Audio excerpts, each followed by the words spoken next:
Le président de la Commission électorale nationale indépendante, Corneille Nangaa, a échangé hier mercredi avec les comités de suivi du fichier électoral. Au menu, étudier ensemble la méthodologie à mettre en place pour la révision du fichier électoral dans les tout prochains jours. Plus de détails avec Bébé Diankoulou.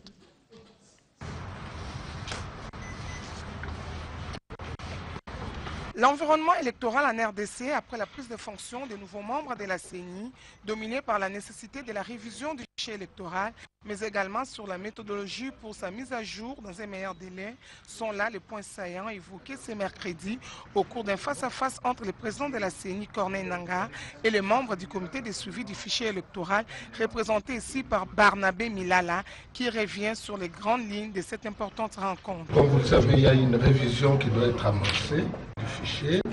Et donc, le président de la CENI nous a réunis. Moi, je fais partie de la société savante.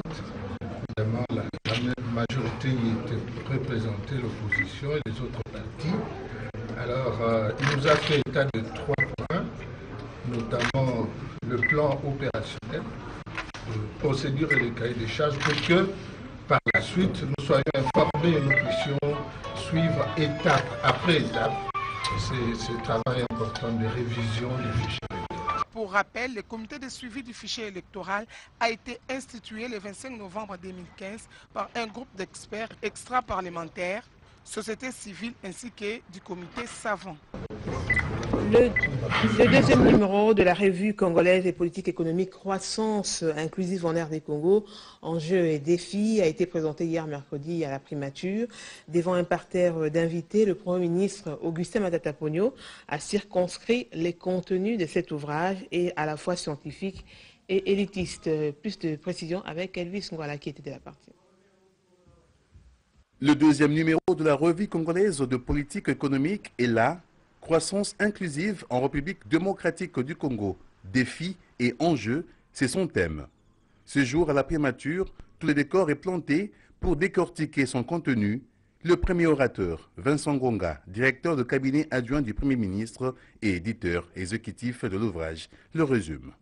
Donc si la croissance devient de plus en plus inclusive pour accroître les effets de redistribution et d'inclusivité, par l'accélération et l'approfondissement des politiques menées actuellement dans les principaux domaines ci-après. Le domaine d'accès à une alimentation saine et suffisante, l'accès à l'eau et à l'électricité, l'accès au logement décent, l'accès à l'emploi, l'accès à des soins de santé de qualité, l'accès à l'éducation et à la formation de qualité, la lutte contre les inégalités de toutes sortes, l'accès aux dividendes démographiques.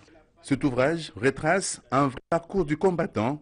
Il n'est certes pas la Bible, il recadre pour autant les prouesses de l'action gouvernementale pour l'amélioration évolutive de la vie sociale en République démocratique du Congo, résume pour sa part Matata Ponyo. Le chemin à parcourir est encore long. Ceci au regard de la dégradation économique et sociale qui a prévalu dans notre pays pendant une quinzaine d'années.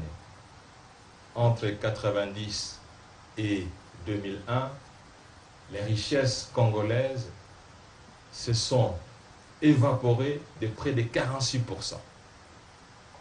Et pendant ce temps, la même période, les bouches à nourrir se sont accrues de 43%. C'est ici donc l'occasion de réitérer notre appel aux professeurs d'université et aussi à des chercheurs pour que cette revue puisse bénéficier des contributions variées dans les différents domaines afin que des bases solides d'une politique économique constructive puissent être bâties. Les économistes et financiers l'ont aussi déclaré. La RDC termine l'année 2015 avec un taux d'inflation de 0,8%. Ceci est un record historique depuis l'indépendance et c'est l'une des retombées de la croissance économique congolaise. Le comité de pilotage des projets financés par le Fonds international de développement agricole FIDA s'est réuni hier mercredi sous la direction de son président, le secrétaire général à l'agriculture Ali Ramazani. À l'ordre du jour de cette rencontre, l'évaluation des activités 2015 du programme intégré pour la réhabilitation de l'agriculture dans la province du Maniema-Piram et l'adoption du plan de travail 2016. Plus de détails avec Bobo Mungo. Face au président et membres du comité des pilotages de projets financés par les Fonds internationaux de développement agricole FIDA, le coordonnateur national du programme intégré des réhabilitations de l'agriculture dans la province du Maniema-Piram, Célestin Bahandi Alimassi, a présenté noir sur blanc le rapport des activités physiques et financières réalisées au cours de l'année 2015 en faveur des populations du Maniema. En matière d'infrastructures routières, on a réhabilité environ 241 km et aussi on a entretenu environ 139 km. Et au niveau de l'agriculture, on a distribué les semences de riz et les boutures de manioc. Et là, au niveau de l'accès à l'eau potable et à la santé, en matière de santé, on a distribué les médicaments. Et en matière d'eau potable, on a réhabilité les sources et on a aussi exécuté des forages.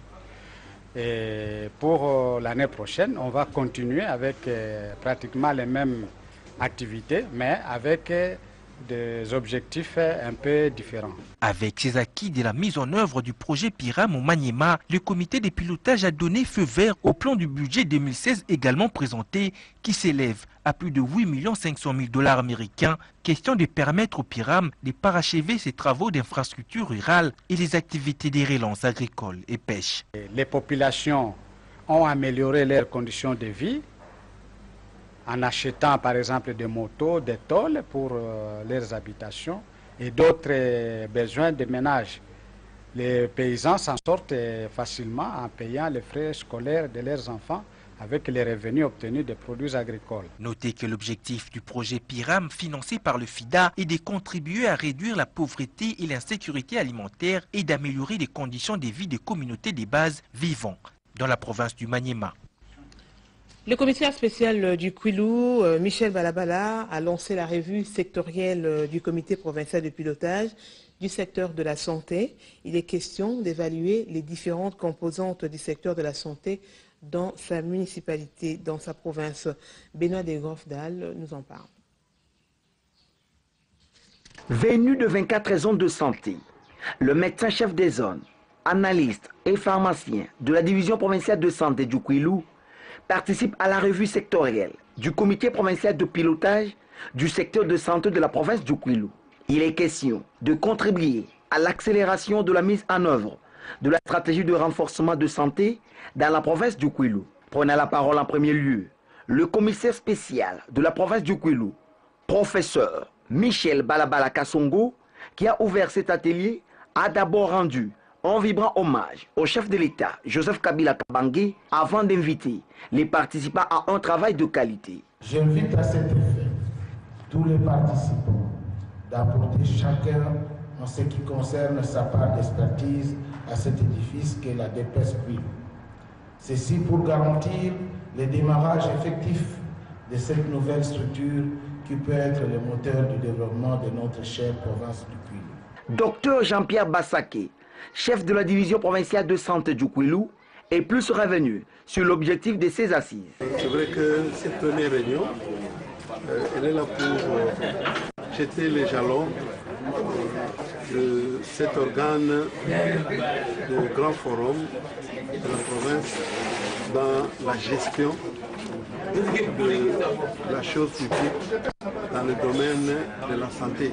Notez que les participants ont formulé plusieurs recommandations et la plus frappante est celle de la dotation